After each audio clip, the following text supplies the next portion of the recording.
Y hasta la fecha son 35 los partidos políticos inscritos y otros más en procesos de inscripción que tienen hasta abril del 2025 para poder inscribirse. Vamos a conversar sobre este panorama con el señor Óscar Matute, analista político y especialista en temas electorales. ¿Cómo está? Muy buenos días. Licia, buenos días a todo el Perú. Muy contento de poder compartir algunas opiniones respecto al tema. Bien, vamos a comenzar con respecto a esta situación preocupante, ¿no? Porque como usted puede ver, ya son 35 los partidos que están inscritos. Entonces, este panorama ya lo hemos vivido antes, es la primera vez que tenemos multipartidismo, esta cantidad de partidos. Bien, tenemos que ver que de acuerdo a una consulta del día de hoy, en el registro de organizaciones políticas existen 35 partidos políticos inscritos y 24 en proceso de inscripción. Como nunca antes en nuestra época republicana, tenemos el riesgo de tener 59 partidos políticos habilitados para las próximas elecciones generales del 2026. Y si bien es cierto, de acuerdo al artículo 31 de la Constitución Política, los ciudadanos tienen derecho a participar en los asuntos públicos directamente, en forma individual o asociada, es decir, mediante los partidos políticos, creemos que este derecho de participación política está sujeto a la reglamentación y a los requisitos de ley. Es decir, la reglamentación, la legislación establece los requisitos para poder acceder a este derecho de participación democrática. Y en este caso la ley y el propio legislador ha ido en un sentido muy complaciente con aquellos que pretenden tener partidos y movimientos políticos. Y en efecto vamos a ver que el número de partidos políticos participantes en las últimas 10 elecciones de nuestro país de alcance nacional ha sido el siguiente. El 2021 hemos tenido 18 partidos políticos, el 2016 se ha tenido 19 partidos políticos, el 2011 participaron 10 partidos, el 2006 20 partidos, el 2001 10 partidos, el 2009 partidos, en el año 95 14 partidos, el año 90 12 partidos, en el año 85 12 partidos también y en el año 1980 15 partidos. Es decir, más de 30 partidos nunca ha habido en el escenario político nacional. No obstante, esto puede llevar a graves consecuencias como una grave fragmentación del voto que además puede ocasionar una falta de representación no solamente del Poder Ejecutivo, es decir, si vamos a fragmentar tanto el voto, esto va a ocasionar que pase a la segunda vuelta o pasen a la segunda vuelta dos opciones pequeñas que no superen el 10% y que esas dos opciones pequeñas que tienen una escasa representación evidentemente se disputen la segunda vuelta, originando más de lo mismo, un ejecutivo bastante débil frente a un Congreso que además va a estar fragmentado con más de 10 bancadas en el Congreso de la República y nos va a dar como resultado algo que hemos ido viviendo ya, es decir, una eterna crisis democrática, una crisis democrática crónica, y esto en efecto lo ha originado el legislador en torno al hecho de que en efecto se están flexibilizando demasiado las normas, porque es evidente que el legislador ha flexibilizado de manera excesiva los requisitos para la constitución de partidos y movimientos políticos, porque en efecto, al establecer que se necesita un número mínimo de afiliados equivalentes al 0,1% del padrón nacional, es decir, estamos hablando, Lisset, de 25,000 fichas de afiliados nada más que se ha establecido en torno a este requisito, ¿no? ¿Y cuáles son esas normas que se están flexibilizando para poder vivir este panorama? Sí, en principio tenemos que comparar con lo que antes se exigía. Antes se exigían firmas para la inscripción de los partidos políticos. El 4% del total de ciudadanos que sufragaron en las últimas elecciones nacionales, se decía.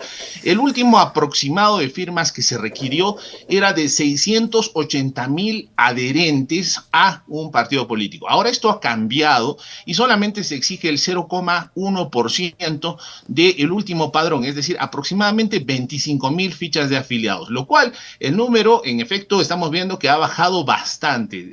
Se ha rebajado enormemente el número de personas que necesitan pronunciarse a favor de una opción política, y esto ha facilitado además el acceso a muchos ciudadanos que pretenden constituir un partido político. Asimismo, tenemos que mencionar que la importancia de los partidos políticos nacionales se ha incrementado a partir del inicio de una reforma constitucional que en primera votación virtualmente elimina la competencia de los movimientos regionales al habilitar la reelección solo de los alcaldes y gobernadores regionales que provienen de partidos políticos nacionales, en detrimento de los movimientos regionales, porque no se mencionan en esta reforma constitucional que está en curso y que le faltaría una segunda votación para consolidarse. Y además se ha vuelto atrás en otras reformas electorales que son importantes, Lisset, que en efecto ya habían sido discutidas, como las elecciones primarias abiertas y obligatorias que los partidos políticos nunca han querido aplicar. Es más, se suspendieron en 2 ocasiones. Así es, nunca se aplicaron. Sí, y evidentemente lo que ha pasado es que al final fueron derogadas sin haberse aplicado nunca.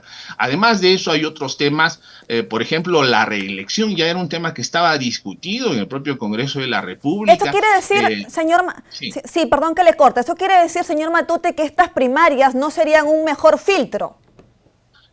En efecto, se ha retornado en estas primarias a un modelo prácticamente de elecciones internas. No es un modelo que sirva de filtro democrático para consolidar la representación de los partidos y movimientos políticos. Cualquiera puede pasarlo. Es decir, se ha vuelto atrás en muchos temas, no solamente en las PASO, que ahora ya no son un filtro. Las elecciones primarias son en buena cuenta elecciones internas. Se ha eliminado de la competencia de los movimientos regionales, se ha vuelto atrás en temas de alternancia en las listas electorales también. Entonces estamos viendo que el rol que está siguiendo el legislador en este caso no es un rol adecuado y simplemente consiste en facilitar el acceso a estas herramientas democráticas. Claro, y si tenemos que responsabilizar, por así decirlo, a quien ha originado, ¿no?, esta situación de multipartidismo electoral, ¿quién sería el responsable?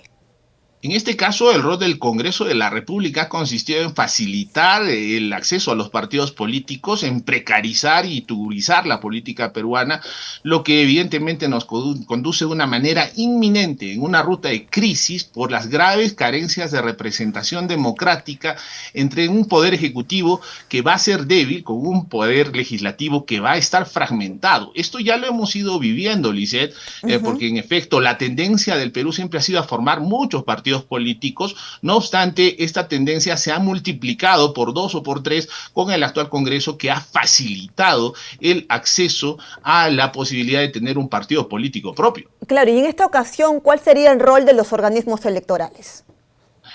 En realidad, en este escenario de posible colapso democrático, los organismos electorales tienen que promover y tienen que estimular la formación de alianzas electorales.